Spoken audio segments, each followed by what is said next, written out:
Well, hello, everybody. Welcome this afternoon. I'm going to go and start so I can stop my coworker from playing with the laser pointer and endangering people's eyes. Welcome to Starting from Scratch, Coding for Content. If you have not already, the link on the front of these slides will take you to a Google Drive folder for this session. It's got all the materials we're going to use. It's got a copy of these slides. And below is scratch.mit.edu, which is going to be the site we're going to spend the majority of our time in today. And I'm your MC, Andrew Hardy. I'm an innovation coach for Hamilton County Schools. I heavily focused on PBL and a social studies background. Like many people have said today, not where I thought I'd be in 2022, kind of sliding doors in terms of spending time coding.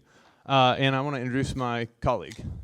I'm Emily Hurst. I'm also an innovation coach for Hamilton County Schools in Chattanooga. I focus really heavily on digital fabrication, which doesn't always work with coding, but a lot of times I get to do coding in that work. I have an ELA background, so just like Andrew, did not see myself doing a lot of coding, but it goes together really well. Turns out we love math and science after all. All right, so if you guys are not aware, Scratch is a browser-based platform for coding. It's super user-friendly because of how simple it is. It's aimed for students 3rd grade and up, and can really go all the way up. And later we'll talk about Scratch Junior for just a second for those younger students. The reason we love Scratch is because it really helps promote computational thinking, problem solving, equity, collaboration, creativity, all of the reasons that anyone loves coding. And we just want to reinforce that idea from a quote from Mitch Resnick, who is a MIT professor and one of the founders of Scratch. And he says, the ability to code computer programs is an important part of literacy in today's society. When people learn to code in Scratch, they learn important strategies for solving problems, designing projects, and communicating ideas. And we really want the majority of this session to be a chance for you all to solve problems, design projects, and communicate your ideas. And so in our session today, we're going to jump right into it. Primarily, you're going to be using, and if you were in the Make Code session, earlier today, you probably got a chance to become familiar with code blocks. But you're going to be using some code blocks to give commands to your computer. Coding really encourages students to iterate on and improve on their work. I've definitely I've become a better coder in the last year, truly starting from scratch. And it is a really versatile creation tool for any subject area. So even if you do have that social studies or ELA background, maybe didn't feel like you had the best math grades when you started, it's still an amazing tool. And so, Emily, I'm going to put you in charge of the computer back there because we're going to give you guys a chance to kind of get situated with the system.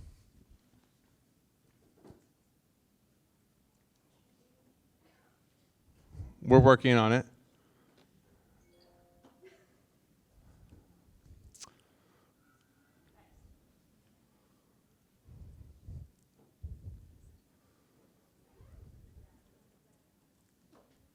All right. So if you are not already in Scratch, here it is. Oh my gosh, it's up really close now. You'll need to make sure you make an account. You'll be able to click join and come up with your own username and password. I know a lot of us have probably signed in with your school email address.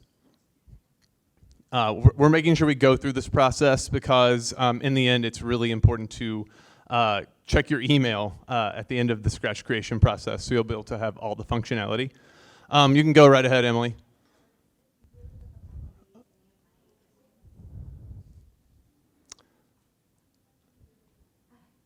What country do you live in?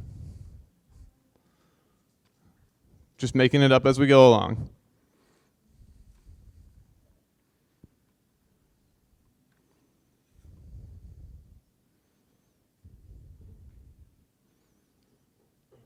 And this is a great opportunity as we wanted to make sure we've all signed in.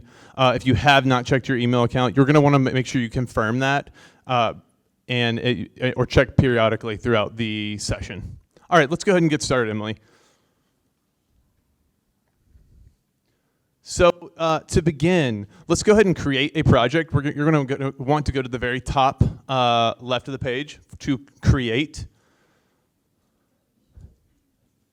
And you're going to be presented with a coding canvas that has really a lot of different code blocks and a lot of different possibilities to choose from. We're going to start kind of small, so you'll have a chance to build some success. There's all sorts of motion blocks and look blocks and sound blocks. And everyone should probably already have a cat in the right-hand side of your computer browser. And I would like us to start, Emily. I'm going to get away from the speaker. Sorry. Just to move our cat. We're going to be using the blue blocks to do that. And you're just going to want to drag a move block straight into the canvas. And right now, it's going to move our cat 10 steps. And you'll be able to see that if you'll click on the move block, you'll see the cat will move very, very, very small. Let's change that to like 30. We can change the number of steps. We can also make that negative if we want it to go backwards. Great, awesome. Let's add a couple other things. Let's take a look at the looks block, the purple blocks. And we're going to go just very simple through some of the initial code blocks available. Let's make sure we use a hello block, the say block. So now our cat will be able to move backwards 30 steps. He'll also be able to say hello. Let's say hello, welcome to TSIN. Perfect, for 2 seconds. We can change that if we desire. And let's add a sound block as well. So we are maybe going to start with just the one at the very top for our cat to play the sound meow until it's done.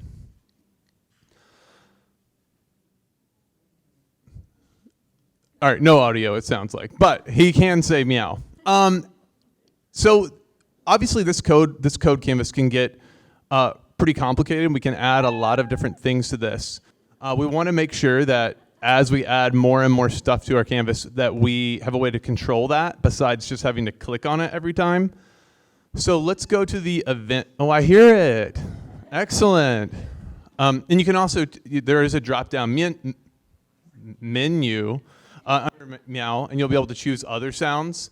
You can record your own. Other sounds are going to be available in the tab up next to the code. Excellent. So to make sure we have ways to control this, we'll want to use an event block. These are really essential to completing your code. And I think we'll go ahead and start with just when the green flag is clicked as our event. And if you'll drag that down. Excellent. So now, instead of having to click our code, we can click just the green flag in the right-hand corner of the page. And our cat will go through the motions. Now we could change that to when the space key is pressed or when the left arrow is pressed. Could be all sorts of different ways to code that in. And as you get more and more comfortable, you'll probably try things out and erase things and try new things. So to add a little bit more functionality, right now we all have the same old boring cat, the same blank white void. Let's show how to add some additional sprites so we can kind of make some new projects in here. In Scratch, sprites are your characters. And in the bottom right of your page, you have a cat symbol. This is where you'll be adding new sprites. You can search within a directory that's already built into the system with all sorts of choices, sort of cartoon clip art. You can create your own in a paint system. And this is when it gets kind of exciting for students in class. Lovely. That's expert coding. And you'll also be able to upload your own sprites. And so you can pull things off the internet and give credit to the creators. So let's go ahead and add a new sprite. Emily, I guess you've added our 8. Oh, that'll work perfectly. One thing to note, code that we've already created for Scratch Cat belongs to him, and our 8 doesn't have code yet. So if we wanted to do something different, we could build code for that. If we need it to have the same code, you can just click and drag. So now they should have the same. Oh, it will wiggle, Emily, when it's ready to copy. You'll see it. There, I think that's right.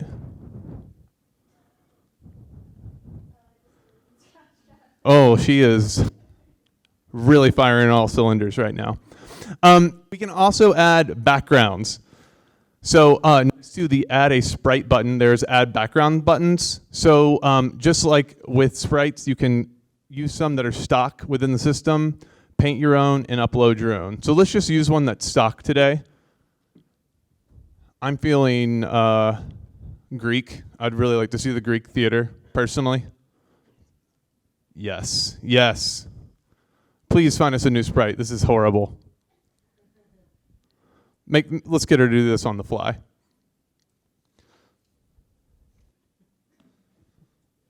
Oh, this is just like ancient Greece. So we're going to give you one last tool, and then we're going to kind of send you on a chance to try the system out. Emily, if you could just put some simple code in, let's have it, our banana move, maybe, and twist around. Excellent. So yeah, it will move and rotate as we click the green flag. But I do want to introduce you to the control blocks. That's the last block that I think you'll really use today. It's definitely code for people who are lazy and who do not want to have long strings of code.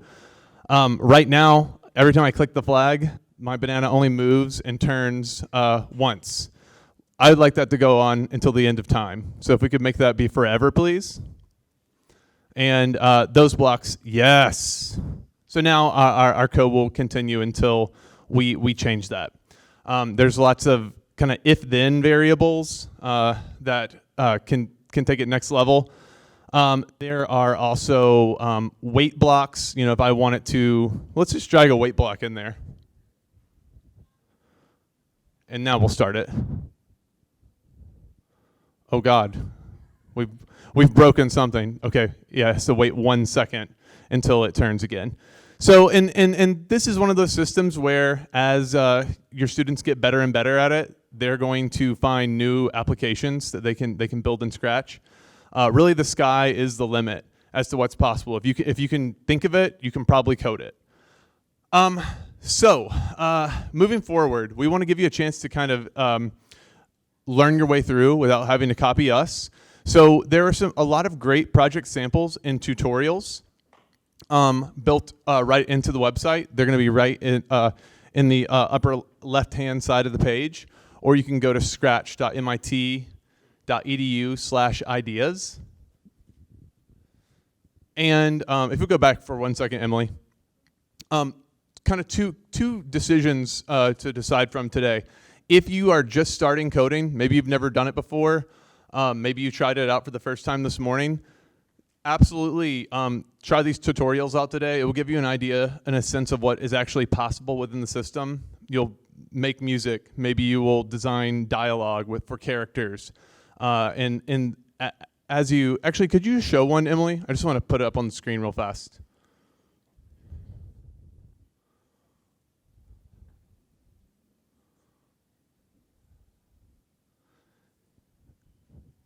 So all your tutorials, if you'll just click make the chase game for us, perfect. And they're going to have a video that will help show what you're going to be making, and then kind of click through menus with steps along the way. So you're not left floundering in terms of, oh, wow, I don't know what to do next. So this is a great place to begin. The other challenge we're going to kind of present to you today, if you're feeling like you are maybe a little bit more versed in coding or want to really decide how it could be applied towards your own classroom, we've given a couple project starter ideas today, themed kind of around our core subjects. So if you're ELA minded, we would like to encourage you to use Scratch to create a storyboard for a fairy tale of your choosing. For math, try to use Scratch to illustrate a problem involving measurement. For science, create a model of the solar system, or for history, to tell the historical significance of an important explorer. So we're going to leave those pretty open-ended, and if you want to try to do that today, we'd love to see it. If you need some assistance and want to go through some of the tutorials, please knock yourself out. We're going to share some of these at the end of our session, but we want to give you a chance to work and for us to be able to answer questions as you code and get a chance to collaborate with one another. So from there, I think we'll just kind of circulate through the room. If you have any questions, please raise your hand and we'll come straight to you. And I'm going to hand this over to Emily as well. I have one. Oh, you got one. Excellent.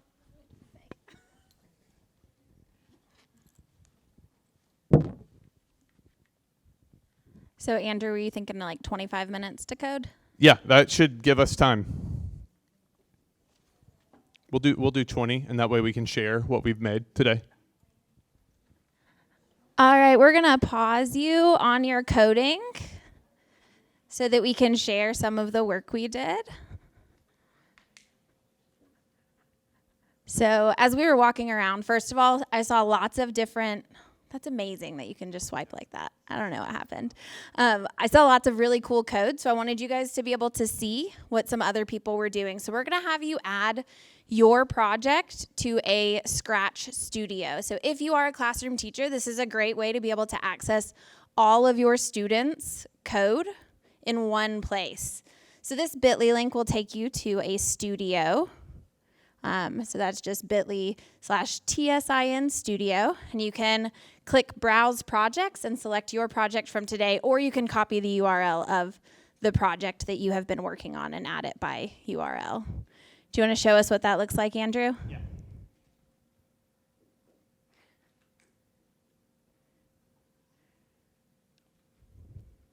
So we have our example projects that we made for it already in there. You can follow this studio to be able to access all the projects. If you've confirmed your email, it will already let you add. If you haven't confirmed your email yet, it will not let you share your projects. That's why we suggested that you go ahead and check your email to confirm it. Yeah, and you can drop your link inside, and then as you refresh and more people add, you'll be able to see what people have created during this session. And if you create your own studios, you'll be able to have students in your classes keep everything in one place, and it's really useful to have student gallery walks and share projects that way as well. So I'm going to have Andrew click on one of these projects so you can see. Sometimes you want to just see the final product, but sometimes you want to see inside. So in a Scratch studio, you can click See Inside, and you can see all the code that the student created to get there. But you can also see the final product just by clicking that green flag. So you've got the green flag, you've got See Inside. You can also remix a project, which will copy the project, put it in your projects, and let you go in and change that code. So if you want all of your students to start with the same bit of code, you can add them to a studio and they can remix a project you have already started. Yeah, that can be a great scaffold for students that maybe aren't quite as accomplished coders to begin with. And you can start them with something where they're going to feel like they have some success and they're not starting from just a blank page. That orange bar at the top is the one that says that we haven't confirmed our email yet, so it will not let us share our projects. Check your clutter folder. That's where mine went. But somebody has submitted their project, and we appreciate you. Thank you. Yay! How exciting. Let's show a couple more of our resources that we have for this for today. All right, we have several resources that we wanted to give you guys because we've spent a lot of time putting these together, and we're hoping that you guys can add to it. So we do have a project idea bank. We have it organized by subject, by suggested grade level, and the project ideas. We have some example projects and some videos. You can access that by going to that bit.ly link, or the bit.ly link that we showed at the beginning will take you to a Google Drive that has all of our resources. So we'll make sure to show that again. Yeah, so it'll take you to this Google Drive, and then we have a bank of a lot of science, math, ELA, social studies projects. There are examples that have been built out There are some instructional videos that are embedded, and these are based on Tennessee standards K through 8. And it is editable, and we would love for you guys to throw some things in. Just as we were walking around, I heard people sharing about how they're already using this in their classroom. Feel like we might as well share our ideas instead of trying to reinvent the wheel. So the other things we have in that resource folder, we have some task cards, which are basically just kind of like the tutorials, but they're on little cards that you can hand out to students. We just have like a kind of a playlist of all of the how-to videos that we have already made. And then we have a link to that project studio that we just showed you. Feel free to take a picture of this, or you can access it on that first slide. Like I mentioned before, if you work with kindergarten students through second graders, Scratch might feel a little bit overwhelming. Scratch Junior is made specifically for those younger students. We just put some instructions. It is an app-based program, so it's specifically used on a tablet, but you can get it for a computer, so these links will take you to how to get that on a computer. All right. If you guys have any questions, we do have like 5 minutes if you have any questions. Otherwise, we are always looking to see what people are doing with Scratch in their classroom. So we would love to help you plan, help you implement, just hear any successes or concerns. So please feel free to reach out. Yeah, please tweet your Scratch creations to us. We'd love to see them and share them with teachers. And again, we really appreciate you for coming and hope to code with you soon. And I encourage you, with it being May, bring it back to your classroom. Give your students a shot at it. They're going to have a lot of fun. Thanks, everybody.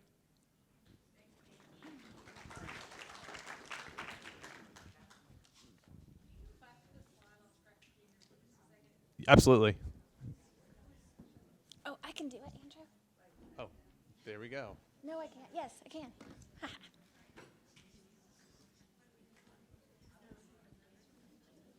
In retrospect, those are clickable links. If you go to the Google Drive, those are clickable links. That's not actually going to help you a whole lot. And on your way out, if you have any questions, we'd love to kind of work with you one-on-one if we can help solve anything.